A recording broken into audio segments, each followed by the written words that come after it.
Sore hari ini kita melanjutkan mengenai topik kebangkitan dan khususnya di dalam Perjanjian Lama. Dan sore hari ini kita melihat Yehezkiel pasalnya yang ke-37. Nah, berbicara tentang kebangkitan. Kita selalu berbicara tentang pertama-tama kemuliaan Tuhan. Karena ini adalah suatu kejadian yang di dalam logika manusia bisa dikatakan asing. Sebab secara logika, secara pemikiran kita sebagai manusia, berbicara tentang kebangkitan, kita mungkin berbicara tentang sesuatu yang mustahil terjadi. Tapi kalau kita berbicara dari perspektif Tuhan, kita akan tahu bahwa ini adalah sesuatu yang sangat mungkin terjadi. Dan ketika itu terjadi, itu adalah sebuah kejadian yang spektakuler, sebuah kejadian yang ajaib. Dan itu akan membawa hormat dan kemuliaan bagi nama Tuhan. Dan di sore hari ini ketika kita membaca Yehezkiel pasal 37, saya berdoa dan berharap kita bisa menangkap tentang kuasa Tuhan di dalam kebangkitan. Dan di sini kuasanya terkhusus berbicara mengenai kuasa di dalam firman-Nya.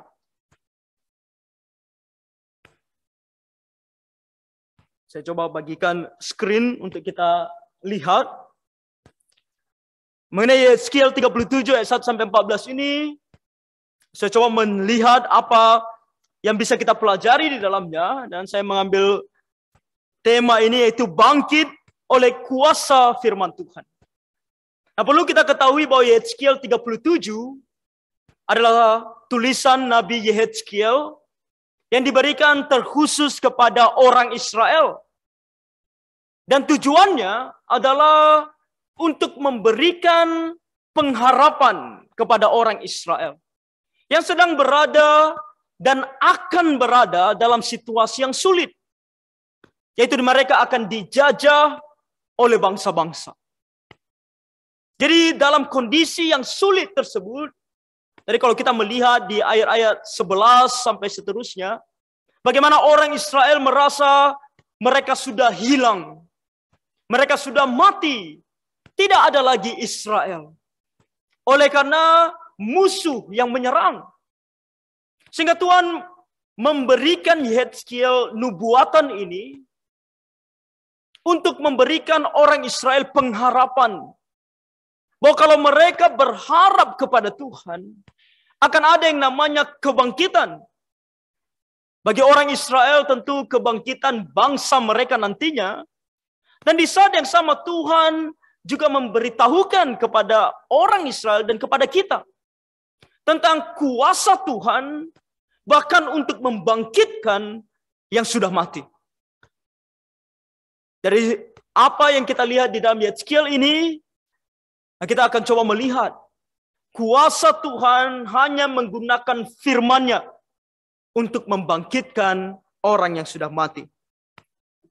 Pertama yang kita lihat adalah ada kondisi yang mustahil yang digambarkan oleh Tuhan sedemikian rupa melalui penglihatan yang diberikan kepada Nabi Yehezkiel.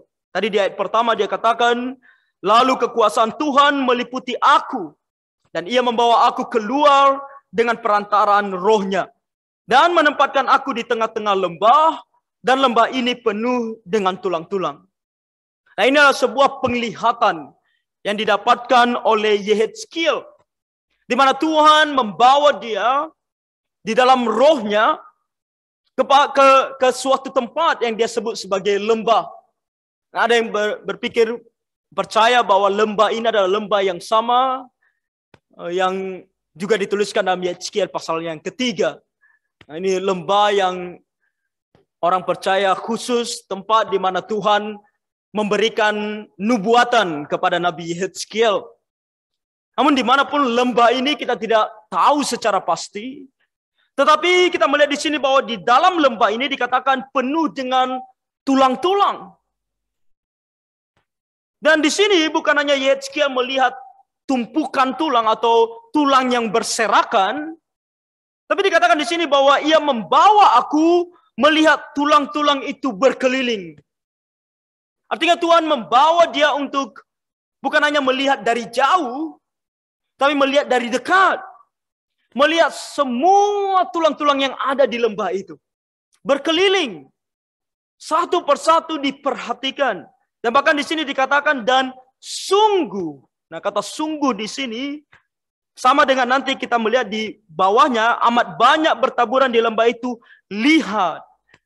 Kata sungguh dan lihat di sini adalah kata yang sama, yang menunjukkan tentang mengamat-amati, melihat dengan seksama, memperhatikan dengan teliti. Nah, ini bukan hanya sekedar pandangan mata, tetapi sungguh memperhatikan. Dan hasil penelitian dari Hezekiel ini, dia katakan bahwa tulang-tulang itu amat kering. Nah, ini adalah kondisi, kalau dikatakan tulang-tulang itu amat kering, berarti pertama-tama tidak ada kehidupan di dalamnya. Bahwa ini sungguh hanya tulang belulang. Ini bukan lagi manusia, ini hanya tulang. Dan bukan hanya itu.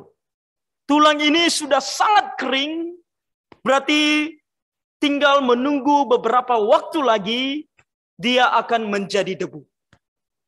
Dan ini adalah kondisi terakhir dari tubuh manusia yang sudah mati.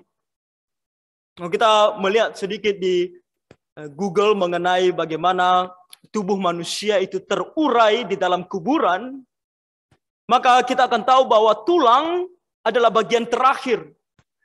Dan itu biasanya membutuhkan waktu bahkan bertahun-tahun untuk sampai dia menjadi debu. Sementara daging, kulit, organ tubuh kita, itu hanya membutuhkan waktu beberapa bulan. Sementara tulang kita membutuhkan waktu yang lebih lama.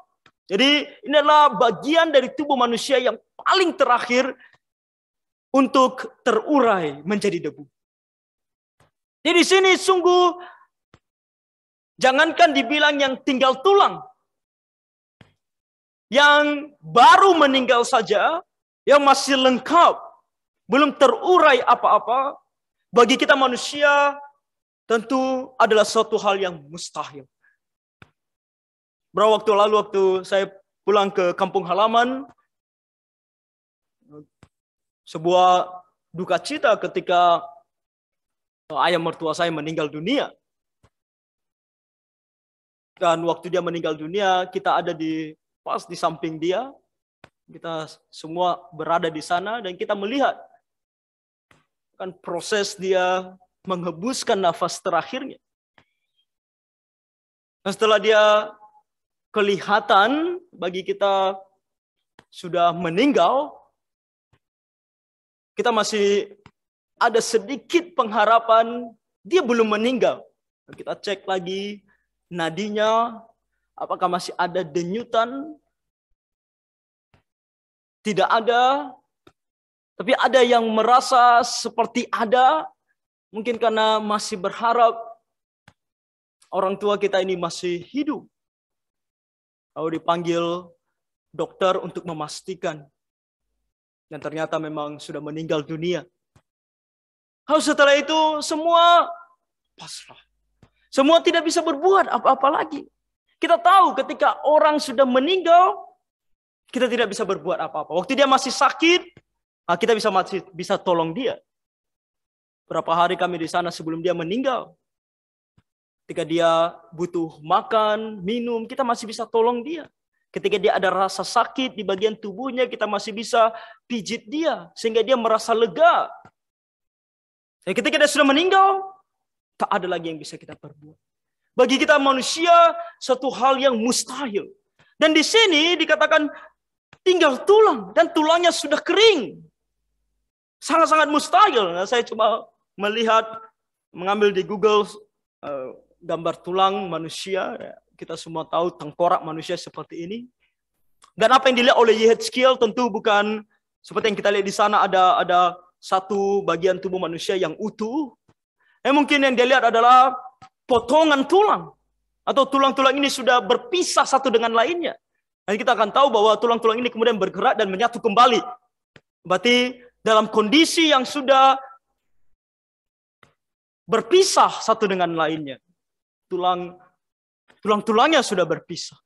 Jadi dalam kondisi yang sangat-sangat mustahil untuk bangkit dari antara orang mati. Makanya ketika Tuhan bertanya kepada Yehezkiel, lalu ia berfirman kepadaku di ayat 3, "Hai anak manusia, dapatkah tulang-tulang ini dihidupkan kembali?" Sebuah pertanyaan kepada Nabi Yehezkiel. Bagaimana menurutmu? Apakah tulang-tulang ini bisa dihidupkan kembali? Lalu Yehezkiel menjawab, "Ya Tuhan Allah, Engkaulah yang mengetahui." Nah, sangat menarik. Yehezkiel menggunakan atau memanggil Tuhan sebagai Tuhan Allah. Tuhan yang memiliki otoritas dan yang ketika berbicara, apa yang dia katakan itu pasti akan terjadi. Tuhan yang dipercaya oleh Yehezkiel adalah Tuhan yang seperti ini. Nah, ketika Tuhan bertanya apakah tulang-tulang ini bisa hidup kembali, dia katakan, "Ya Tuhan Allah." Dalam posisi iman Yehezkiel, dia berkata bahwa Engkau adalah Tuhan Allah. Engkaulah yang menciptakan langit dan bumi beserta segala isinya. Dan Engkaulah yang berotoritas bahkan terhadap tulang-tulang ini. Engkaulah yang mengetahui. Artinya, bahwa Yehezkiel melalui perkataannya ini, kita percaya bahwa dia tahu dan dia juga percaya bahwa tentu Tuhan bisa membangkitkan. Bahwa tulang-tulang ini walaupun tinggal tulang, Tuhan pasti punya kuasa untuk membangkitkan dia. Bahkan kita manusia diciptakan Tuhan dari debu tanah. Tuhan bisa ciptakan kita. Jadi tulang-tulang ini pun Tuhan bisa ciptakan. Atau Tuhan bisa bangkitkan kembali.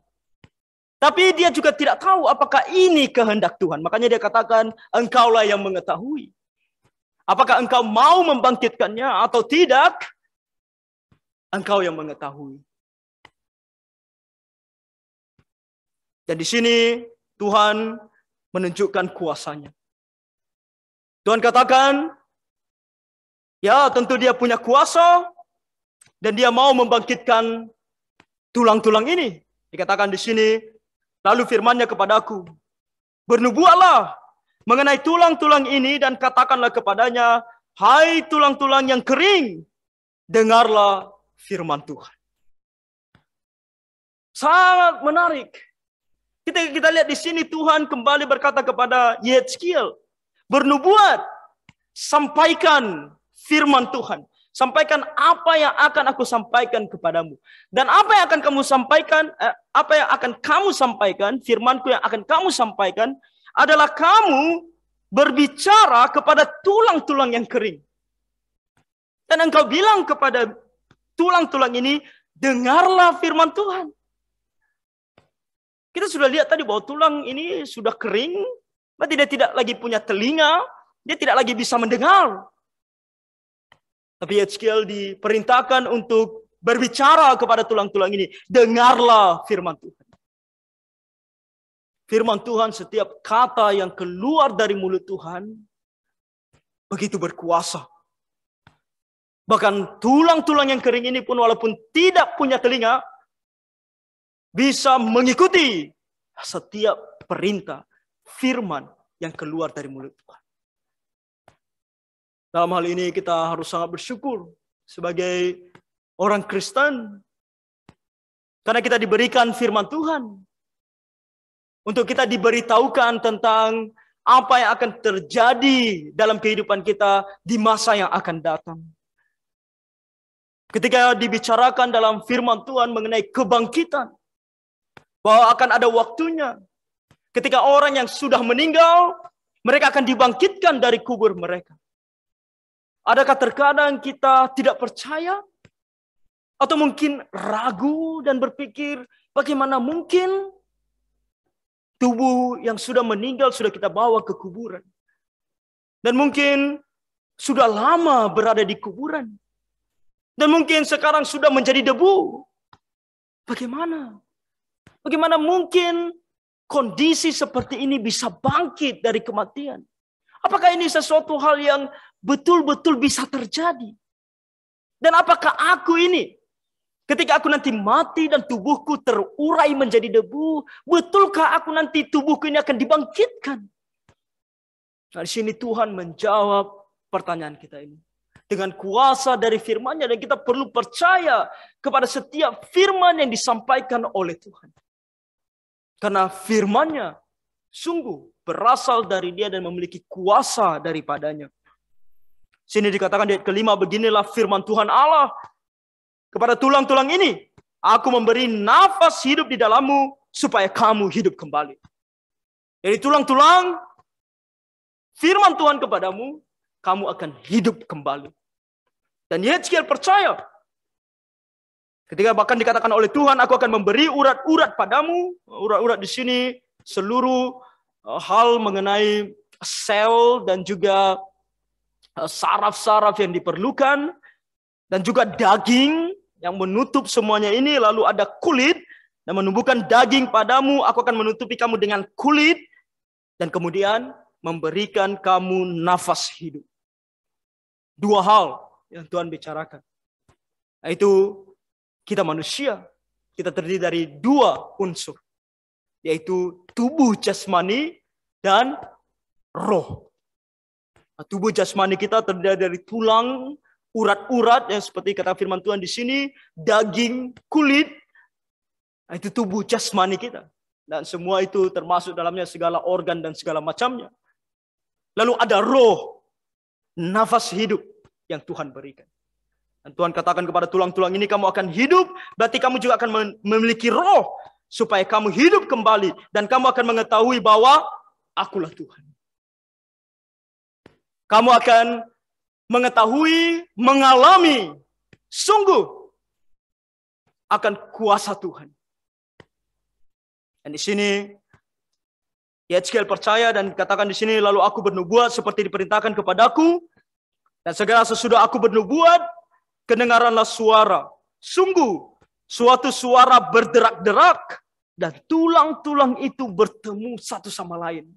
Jadi tulang-tulang tadi yang sudah terpisah tadi, menyatu satu dengan lainnya. Walaupun mereka belum dalam kondisi hidup di sini, masih tulang-tulangnya saja. Bayangkan, kita berada di posisi Yeskiel, melihat tulang-tulang ini mulai bergerak, dan bersatu satu dengan lainnya. Dan bersatu, tentu di sini bersatu dengan sempurna. Yang kanan akan menyatu dengan yang kanan, yang kiri akan menyatu dengan yang kiri. Tidak akan sebaliknya, karena nanti kita akan lihat bahwa ini adalah tubuh manusia yang utuh. Di sini tulang-tulang ini menyatu, sedang aku mengamat-ngamatinya, lihat, dari tulang-tulang yang sudah menyatu itu, urat-urat ada, timbul urat-uratnya. Segala hal yang ada di dalam tubuh manusia mulai muncul. Dan kemudian daging juga mulai muncul. Dan dikatakan di sini daging tumbuh padanya, kemudian kulit menutupinya, tetapi mereka belum bernafas. Artinya ada tubuh yang lengkap sekarang. Tubuh itu sudah lengkap, tapi belum bernafas. Belum hidup. Masih tubuh jasmani yang ada. Begitulah kuasa Tuhan yang luar biasa. Tulang-tulang tadi yang sudah kering, sekarang sudah menjadi tubuh yang utuh. Sebuah penglihatan yang luar biasa. Dan ini menggambarkan, menunjukkan kepada kita kuasa Tuhan yang luar biasa. Makanya Tuhan bukan hanya berkuasa terhadap tubuh jasmani ini, tapi Tuhan juga berkuasa atau kuasa firman-Nya atas roh. Maka dia katakan, karena tubuh ini belum hidup, maka firman-Nya kepadaku, bernubuatlah kepada nafas hidup itu. Bernubuatlah, hai anak manusia, dan katakanlah kepada nafas hidup itu. Beginilah firman Tuhan Allah. Hai nafas hidup, datanglah dari keempat penjuru angin, dan berembuslah ke dalam orang-orang yang terbunuh ini, supaya mereka hidup kembali. Nah, nafas hidup.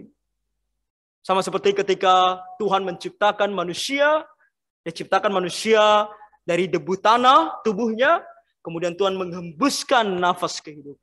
Nah, kali ini karena ini adalah manusia yang sudah mati, Tuhan memerintahkan nafas hidup yang sudah ada. Firman Tuhan berbicara mengenai kalau orang sudah mati, rohnya kembali kepada Allah. Jadi roh ini sudah ada atau masih ada. Roh ini tinggal dikembalikan kembali ke tubuhnya. Makanya diperintahkan untuk datang kembali ke tubuh daripada orang-orang yang sudah dibangkitkan ini. Nah, kenapa dikatakan dari keempat penjuru angin? Ini adalah salah satu hal yang cukup sulit untuk dimengerti. Karena kesalahpahaman dalam mengerti kata-kata ini akan membuat kita berpikir bahwa roh-roh yang telah mati itu bergentayangan di mana-mana, kan, dari segala keempat penjuru bumi. Seolah-olah mereka ada di mana-mana dan kemudian dipanggil pulang. Nah, ini kembali konteksnya adalah berbicara mengenai Israel. Tuhan di sini menggunakan kata-kata ini untuk menunjukkan bahwa memang nanti bangsa Israel akan tersebar ke seluruh penjuru bumi. Dan mereka akan dibawa kembali dari keempat mata angin. Jadi makanya Tuhan menggunakan kata-kata seperti ini. Bukan berarti bahwa roh-roh ini gentayangan di mana-mana. Tidak. Oke. Jadi ini fokusnya adalah Tuhan mau menunjukkan kuasanya atas kehidupan. Di mana Dia membangkitkan tubuh dan memberikan roh kepada tubuh ini. Dan dikatakan di sini, lalu aku bernubuat seperti diperintahkannya kepadaku, dan nafas hidup itu masuk di dalam mereka sehingga mereka hidup kembali. Mereka menjejakkan kakinya, suatu tentara yang sangat besar. Ini bukan hanya normal, tapi kelihatan gagah perkasa. Tentara, mereka seperti tentara yang begitu banyak. Saya katakan tadi, ketika tulang-tulang ini menyatu, mereka menyatu dengan sempurna. Tuhan begitu berkuasa. Dan siapa yang dibangkitkan ini? Terakhir, di sore hari ini, kita harus tahu bahwa yang akan menerima kebangkitan yang begitu luar biasa ini adalah umat Tuhan.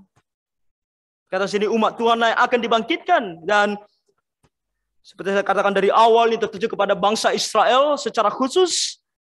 Katakan di ayat 11 sampai 14, firman-Nya kepadaku, hai anak manusia, tulang-tulang ini adalah seluruh kaum Israel. Ini gambaran dari kaum Israel. Mereka akan tersebar, mereka akan dijajah oleh bangsa-bangsa, mereka akan tersebar.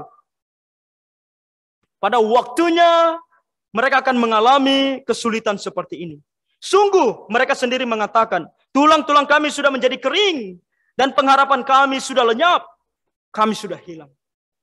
Perkataan Nabi Yehezkiel ini bukan hanya sesuatu yang dekat dengan Yehezkiel, tapi berbicara juga tentang sesuatu yang jauh.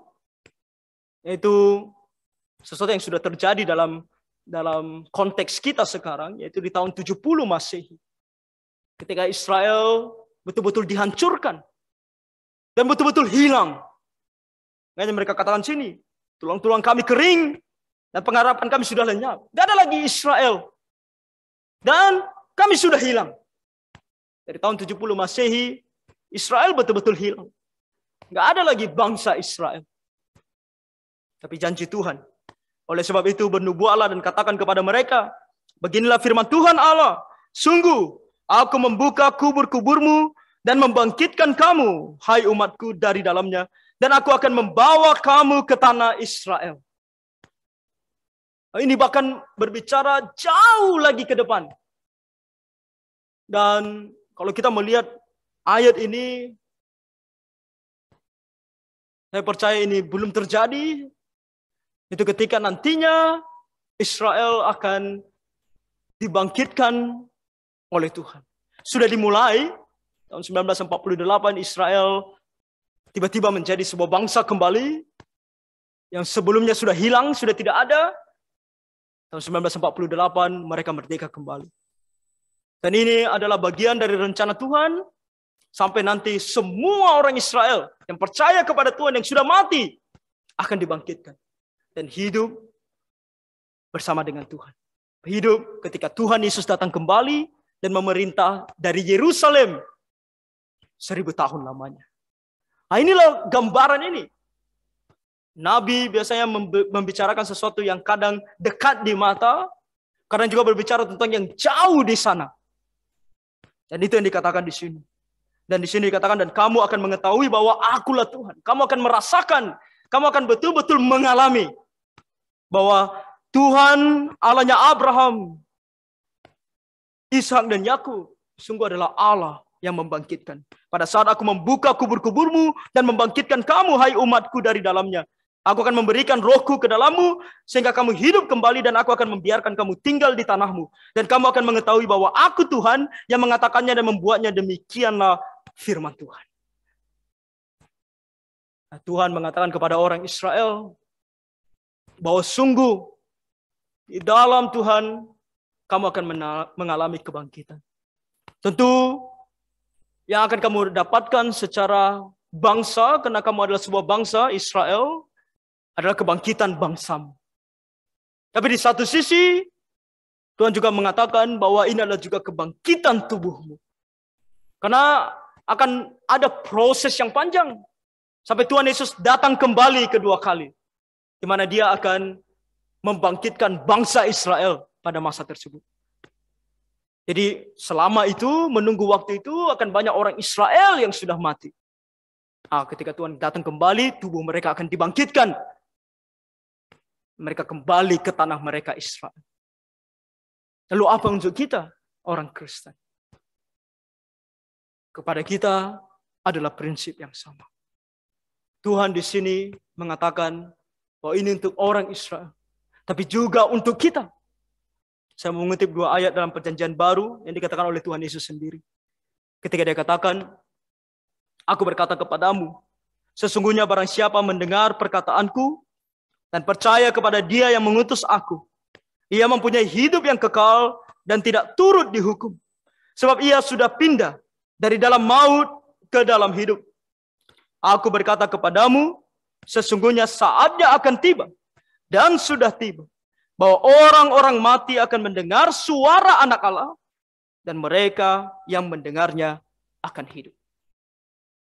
Kita yang mendengar suara Tuhan, firman Tuhan, firman daripada Tuhan Yesus, percaya dan mengikutinya, juga akan hidup. Kita pun diberikan pengharapan yang sama. Bahwa sama seperti Tuhan membangkitkan tulang-tulang ini, demikian juga Tuhan akan membangkitkan kita dari antara orang mati. Karena Tuhan berjanji, setiap kita yang percaya kepadanya, akan dia berikan hidup. Dan hidup ini adalah kehidupan yang kekal bersama dengan dia di sorga kelak.